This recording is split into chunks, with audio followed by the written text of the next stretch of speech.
So video ito mga kaibigan, tara, samahan nyo kami pumunta ng ospital. Buntis nga pala yung ate ko, so kailangan niya magpa-check up. Pero bago yon, pupunta muna ako mag-isa sa ospital para kumuha ng priority number. Kailangan natin yon para hindi tayo magantay ng buong araw sa ospital. Kaya nga pagkagising ko, nagbihis lang ako, naghilamos, diretso na kagad ako doon. Pero luckily, pagdating ko doon, nakakuha naman tayo. At ang nakuha nating number ay number 31. So mga kaibigan, ang goal natin na pumunta na hospital para humingi ng number is successful. As you can see, on the way na ako pa uwi. So kailangan natin to para hindi tayo pipila mamaya. Kasi kung wala to, tapos pumunta tayo ng hospital, malamang sa malamang 80 plus tayo. Pang 80 tayo or mas mataas pa. So mas mainam talaga na kapag may ganitong sistema, sulitin nyo na, kumuha kayo ng number. O, kita mo? Umalis ako ng maaga, walang kape-kape, mumbog lang, o, pang 31 kami. So kahit late kami dumating mamaya, ipapakita lang namin to. Tas, shotring! Okay na. So on the way na mga kaibigan, this time mag-chill ride na tayo. Hindi ko na kailangan masyado magmadali.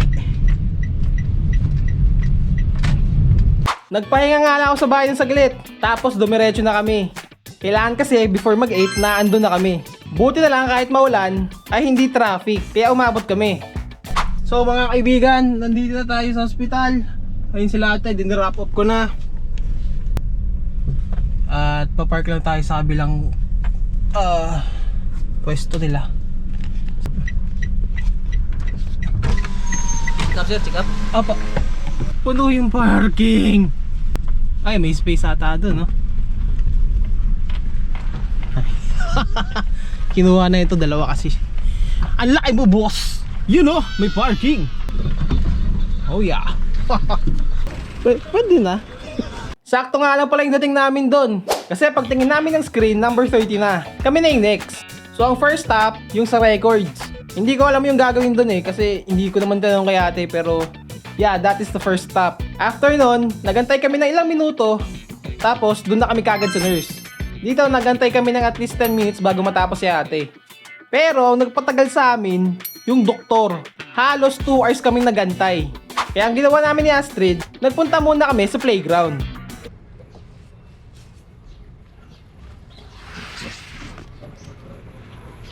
Do you see that? Yes, high five. Yeah, high five. High five ka. Ayun nga lang, maputi kasi nag-uulan dito. Pero okay lang kasi nasulit naman ni Astrid. Kinailangan nga lang namin huminto kasi nadumihan na yung pantalon ni Astrid. Kaya wala akong choice, kundi bumalik dun sa loob. Pinanood na nga lang namin si Astrid sa cellphone para hindi siya magtatakbo rito sa loob ng ospital. At after tuwagin si ate, nagantay pa kami ng 30 minutes. Tapos after nun, okay na. So tapos na magpa-check up si ate, uuwi na tayo mga kaibigan. Let's go! Wah! Shum! Wah! Wah! Gutom na ako eh. Pagkatapos ng check-up, umuwi na kagad kami. Dahil kinabukasan, magpapa-ultrasound pa kami. Maaga nga pala kami pumunta doon sa ultrasound center kasi kukuha tayong priority number. So, si ate na yung pumunta doon mga kaibigan at kami ni Astrid ay nandito kami sa sasakyan. Kami na ang naiwan. Ikaw? Pag ako nagre-record, tsaka ka sumisigaw, ha? Kaso lang, pagdating namin doon, ang sabi ni ate, naubusan na. Kaya sinabihan na lang siya na bumalik ng 12 noon. Kaya umuwi muna kami para magpahinga. At since nasa bahay na rin naman na kami, gumawa muna ako na ilang gawaing bahay. Naglaba ako, naghugas, at pinaliguan si Astrid. At nung malapit na mag-alas 12, bumalik na kami. So, nandito na kami. Andun yung ultrasound something.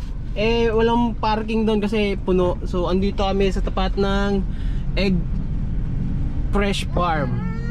Fresh farm eggs. At ito na ulit si Astrid. Makulit na ulit. Kalauran nga, lumipat din ako. Sagabal na kasi tayo sa mga customer nila. Buti na lang na libre tong space na to kaya nilipatan ko na. At maya maya nga lang, nakatanggap tayo ng magandang balita kay ate. So guys, konting update. Kakatapos lang natin magpa-ultrasound at nakuha na rin yung gender ng baby. So, ang gender ng baby ay babae ulit.